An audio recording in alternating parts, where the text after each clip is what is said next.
This is every single fight to make after UFC 288, Sterling versus Cejudo. I have all of the key fighters from that card on the screen right now. Some winners, some losers, and you may notice there is an empty box next to all of them, and that's where their next opponent's going to go, who I have hidden around the perimeter of the screen. I'll slowly reveal those opponents one by one as the video goes on and place them where they belong on the screen. Let's start straight away with the winner of the main event, Aljamain Sterling, and he was the winner of the main event. I rewatched the fight. It's a very close fight, but Aljamain Sterling arguably should have won that fight over Henry Cejudo. I was under the impression that it could have gone either way because it was a big fight and it's hard to really tell what's going on in there sometimes, but I rewatched it without the hype of the fight happening live, and Aljo edged that fight over Henry Cejudo in my opinion. So I think Aljo's the rightful winner and he should be taking on Sean O'Malley. Makes all the sense in the world.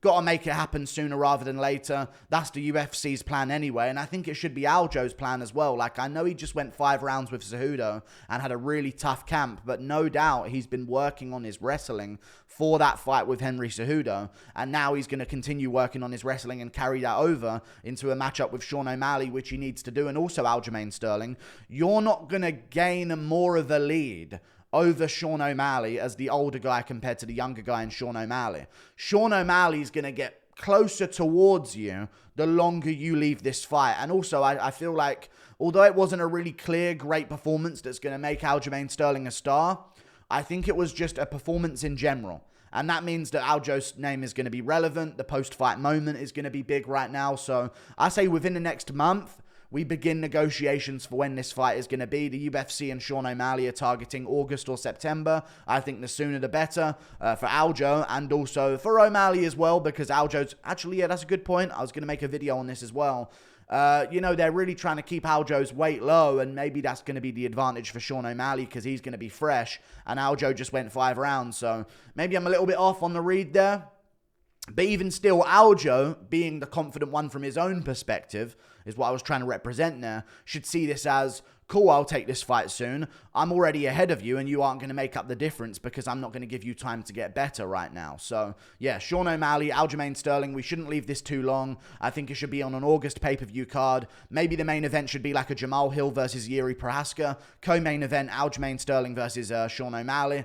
Perfect matchup, perfect pay-per-view in August. Sign me up. And also, yeah, you got to make this fight happen because O'Malley's been out since October of last year, and Sterling, you know, not the huge name that you'd really want to really sell a lot of pay-per-views, so make it happen while both names are relevant after that post-fight moment. We move on to the loser of the main event, Henry Cejudo. He wants to retire. He's looking at other contenders in the Bantamweight division. People have talked about him going back down to flyweight. You know what I'm going to say? Holloway is in a weird position right now in the Featherweight division. He has no contenders. Well, he has contenders, but they should be Volk's contenders. You know what I mean? Because Volk's getting half the contenders and Holloway's getting the other half, and he's just not quite as good as Volk, but he's beating the other guys, which is a problem right now in the Featherweight division. So what they're talking about doing right now at Featherweight is Max Holloway versus the Korean Zombie. I don't want... If that's the alternative to a Henry Cejudo matchup, I don't want the TKZ fight. I'd much rather, let me know if I'm wrong, seeing how close and competitive the fight was between Aljo and Cejudo, I'd much rather see Henry Cejudo versus Max Holloway than Max Holloway versus TKZ. And TKZ right now is the only other option that they're discussing for Max Holloway, so I don't want that. Henry Cejudo, it's not like he took a bunch of damage in that matchup. He's not getting any younger. I say you entice him and say, hey, you want to retire. You don't want to chase legacy. Even Dana White hinted that he should retire. If I'm Henry Cejudo's team, I'm like, okay, if we aren't going to retire, Holloway's pound for pound list. And if you beat Holloway, that Volk fight is there. And I don't mind the Holloway-Cejudo matchup. I really don't mind it. Cejudo is still a top G in his division, respectively, and his 2 divisions, respectively. Like, just a razor-close loss to Aljamain Sterling doesn't take away his status as a contender in the Bantamweight division and as a champion, former champion in the Flyweight division, and former champion at Bantamweight as well, and Olympic champion. He's still Triple C. He still did all of it. He's just got a bit of a name value now because people are starting to come around to him. I want to see if Cejudo can take down Holloway, because I'll tell you this, it's a great tester to entice people about a potential Aljamain Sterling move up later down the line. If Cejudo completely ragdolls Holloway, which I'm not saying is going to happen, but if Cejudo's bantamweight wrestling skills prove very effective against Holloway and he ends up winning a free rounder, let's say, by getting inside trips in the clinch, the Aljo Volkanovski fight becomes pretty interesting as well. So it's a good little go up and test with Cejudo to see if there's any point in Aljo moving up later on. I like the Cejudo Holloway matchup. I think it'll be a fun build up, a big fight on a pay-per-view or a fight night main event. And it's good legacy for Cejudo, because if he wins this one, he just beat one of the greatest featherweights of all time, probably the third best featherweight of all time in Max Holloway, and he'd still be adding to his legacy, and he'd have another big win in the featherweight division, and we'll be looking at maybe a fight next to get himself that Volkanovski title shot, or maybe he'd just get the Volkanovski title shot, considering how much beef they've had. Who knows? Make that matchup, make it soon if Cejudo's ready to turn around. We move on to another fight. Oh my God, it's just Belal Muhammad's face. My bad. Belal Muhammad got a win against a one-armed Gilbert Burns, which he made competitive for 25 minutes. Won the fight very clearly, though. No argument about that. He won arguably every round. Occasionally, there's a round here and there that you might be able to sway towards Burns. But Belal Muhammad beat a one-armed man who was one-armed in their matchup for 24 minutes. And people are saying he silenced the doubters. And, you know, now what are people going to say? I know what I'm going to say.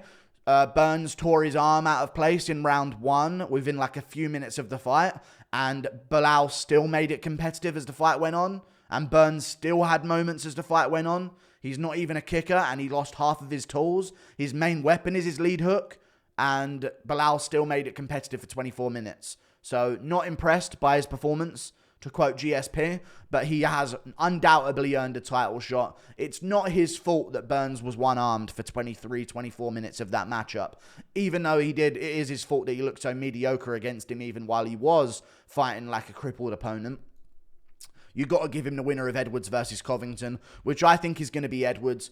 Because of Belal Muhammad's name value, which isn't the highest, although his post-fight speech did get a lot of views, I do feel as though Leon Edwards, he should arguably still be the backup for the Edwards versus Covington matchup, because it might happen in Abu Dhabi, is what I'm saying here. Might happen in Abu Dhabi, might happen in a September pay-per-view. We'll see what the UFC wants to do there. Maybe they come back to the UK in September.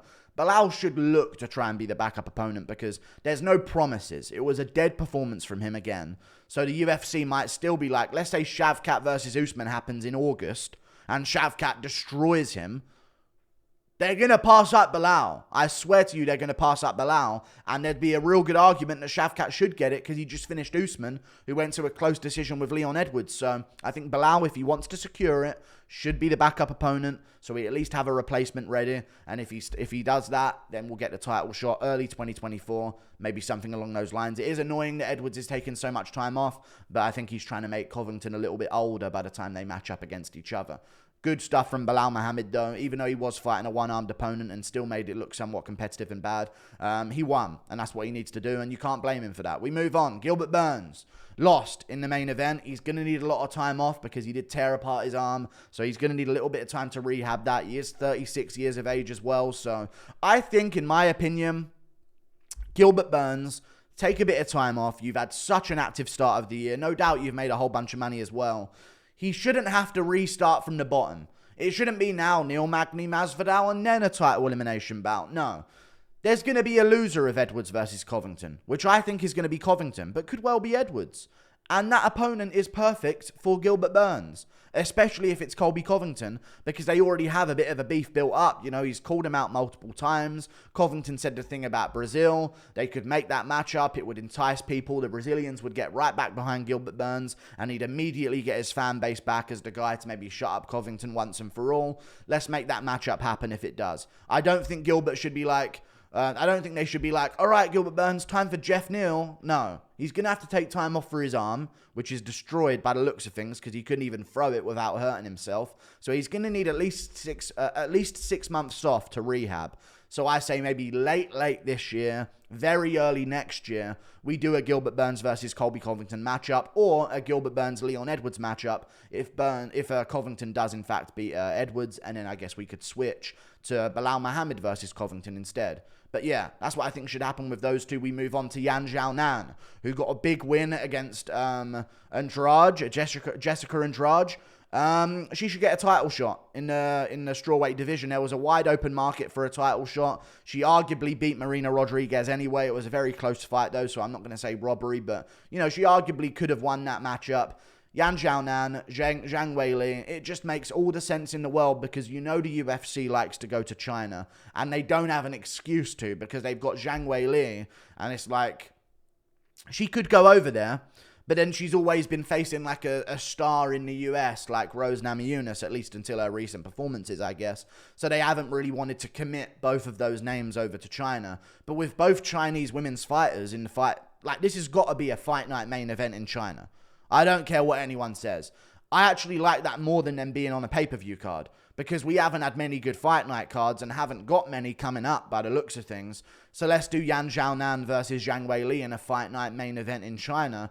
Turn Yan Xiaonan right around and then have them fight in maybe August, September, fight night main event, UFC Fight Night Beijing.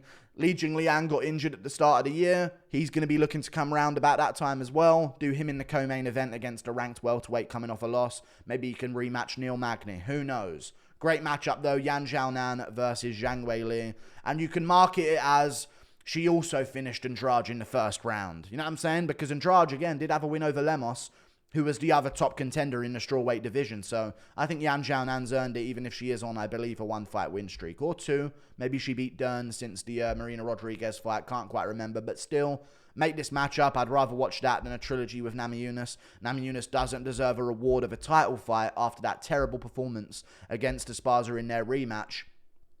Let me clear my palate for a second. Jesus. We move on. Matt Frevola called out Paddy Pimblett after a big win against Dober. His name is never going to be bigger, Matt Frevola. He called out Pimblett, made the headlines, got a good amount of views on his post-fight speech. Pimblett has got to fight him. I was thinking maybe if Tony Ferguson goes down a weight class, he could end up fighting Paddy Pimblett, but it doesn't look like that's going to happen because all the discussions are happening at welterweight, and in fact, he just got arrested for drunk driving or something, so we'll see what happens with Ferguson. But Pimblett, Frevola, they're going to be on similar schedules. Frevola took not much damage, took a couple of shots, but not crazy. He can turn right back around as long as he hasn't broken a hand on that Chad jaw of Dober. But we can do Matt Frevola, have him fight maybe in October, November. We'll see when McGregor's looking to come back. The ideal circumstance would be that in November, McGregor ends up fighting Chandler. Frevola versus Pimblett can happen in like the feature fight of the card. I won't say co-main event. The feature fight of the card would be a big spot for that. And he had a good call out of Paddy Pimblett as well. He's going to be ranked because he just beat Drew Dober. He also has a win over Jarlin Turner, so he definitely should be ranked in the lightweight division. Matt Frevola's pretty underrated right now. Like, you know, all of the Serra Longo guys have weirdly gotten really, really good in the past few years, all of a sudden out of nowhere, where their cardio's improved, their physique has improved, their power's improved, everything. So, weird stuff, I know, all three of them at the same time. So, Matt Frevola, Paddy Pimblett, make the matchup happen, I think is a perfect fight. And also, let's be real, if Scousers don't get knocked out, mate. If Scousers don't get knocked out, apparently Dobers don't get knocked out. But Frevola put that myth to bed. You know what I'm saying? Dobers weren't supposed to get knocked out. Frevola made it happen. And if Scousers aren't, which has already been disproven by Darren Till, let's be real. But if Scousers aren't, in Pimblett's mind, Frevola's the guy who KOs people who shouldn't be getting KO'd. So I want to see this matchup because it's either going to be Pimblett finding a sub in a crazy firefight beforehand, or Frevola really derailing a hype train. And it's a ranked opponent for Pimblett if Frevola does get ranked, which he does deserve. So make that matchup happen. Matt Frevola, Paddy Pimblett. Let's make it happen. I think it's a perfect matchup. And the post-fight call-out was pretty good as well. That's as good of a promo as you're going to get. So I think they should do that. We move on. Movsar Evloev versus Lopez. Very close fight. Lopez looked really good. I was going to match him up with someone, but there's only so many positions on the screen I can sort of do. So Movsar Evloev, decent-ish win. Dangerous opponent, Diego Lopez. I said that coming in. I was like, this guy has a good chance of an upset. He's really good, but it should be a win for Evloev. But Evloev, versus Mitchell again. Rebook it, I think. Mitchell got injured. He's going to need some time to recover. Look like Evloev's probably going to have some time to recover to like his arm being twisted up and his knee being twisted up as well. So he's not going to be in prime condition. He got rocked in that fight in the first round as well. So I think just rebook the Bryce Mitchell matchup. You know what I mean? They're both going to be similar spots in the rankings still. I doubt Evloev's going to move up too much in the rankings for fighting a guy making their UFC debut. Let's do Movsar Evloev versus Bryce Mitchell again, because I kind of feel like that Diego Lopez performance, maybe he's amazing, but it kind of sold me on the chances of Mitchell a bit more if he has a full training camp, if you know what I'm saying, because he's a jiu-jitsu guy as well and has wicked submission skills, and Evloev is there on the feet to be hit at times. We saw that as well. So I like this matchup. Evloev versus Mitchell. Do it in like a fight night main event. Who knows? Maybe not a fight night main event. We're watering down the fight night main events. But it can definitely be on the main card of a weaker pay-per-view. Or maybe the prelim headliner of a really good pay-per-view. We'll see what happens. Evloev, Mitchell. Make the matchup happen. September, October. Maybe in Abu Dhabi. We'll see what goes down. We move on to another fight that took place on the card. Charles Jourdain beat Gracie, who, by the way, should fight Ryan Hall. I couldn't fit him on the screen, but I want to see Gracie versus Ryan Hall. Might as well put those two nerds against each other because they look terrible against anyone else of actual skill. Charles Jourdain should be looking to fight, not Edson Barboza. You just snapped a 2-fight losing streak. Love Charles Jourdain. He was one of the first guys who paid attention to my videos because I made a prospect spotlight video of him way back in the day when he first came into the UFC. So respect to you, but you've just snapped a 2-fight losing streak. I've got to hit you with a realness right now, Jourdain. You know what I'm saying? He can't just go to Edson Barboza. Or Edson Barboza's got to get another ranked opponent or a really deserving contender in the featherweight division or in the featherweight division.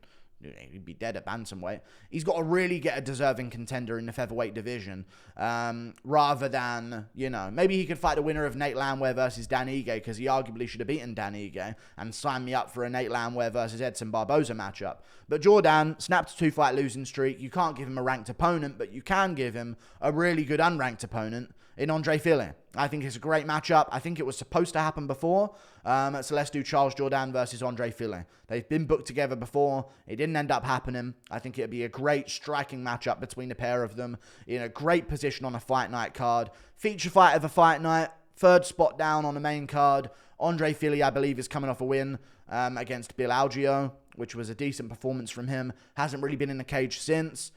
Maybe he got KO'd by Joe Anderson Brito. I'm having a hard time remembering some of their recent matchups, but I think he's still in a good spot outside the featherweight rankings, and it should be him versus Charles Jourdain. Great matchup. Sells itself, all action. Give the fans what they want from Charles Jourdain, which isn't him trying to fend off a nerd, trying to drag him to the ground and lay in bottom guard like a dweeb. You know what I'm saying? Let's make a real striking matchup for the two of them and a good fight of the night candidate. We move on to another fighter, Ikram Aliskerov, Big Makhachev himself.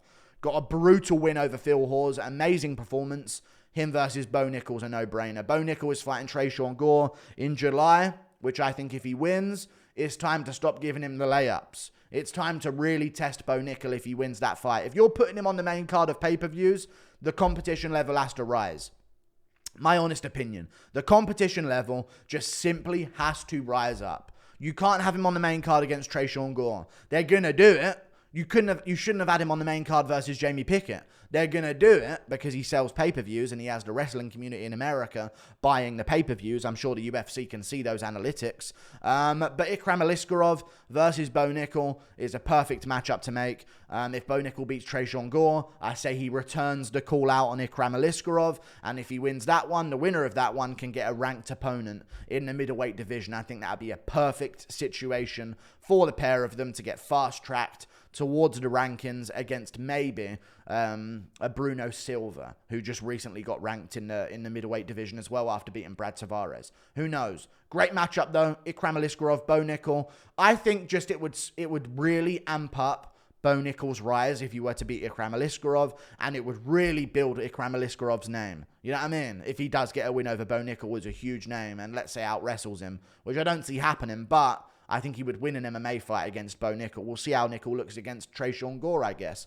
But I think this would be a great matchup, because if you're looking to make a super fight between Chimaev and Bo Nickal at some point down the line in the middleweight division, what better way to build it up than for Bo Nickal to, I'm not saying this will happen, ragdoll Ikram Aliskerov and sub him. All of a sudden, Bo Nickal's going to be future champ and everyone buys into it. You know what I mean? You've got to make that risk. Or Ikram becomes a much bigger name and he's the new monster in the middleweight division to watch out for. Win-win. Do it in Abu Dhabi in October. It adds to the storyline. Khamzat Chimaev is going to be on that card versus Paulo Costa as well. Perfect situation. That can be a main card slot on the October Abu Dhabi card. Main evented by, let's say, Islam Makhachev versus Benil Dariush if he gets past Oliveira. Co-main event, Jan Blachowicz, Magomed Ankalaev 2.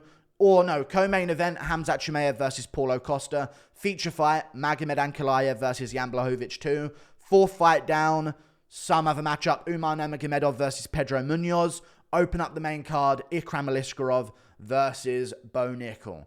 Take the pay-per-view money. That's a great card. Like and subscribe. Toodle Pip. I'll see you later. Goodbye.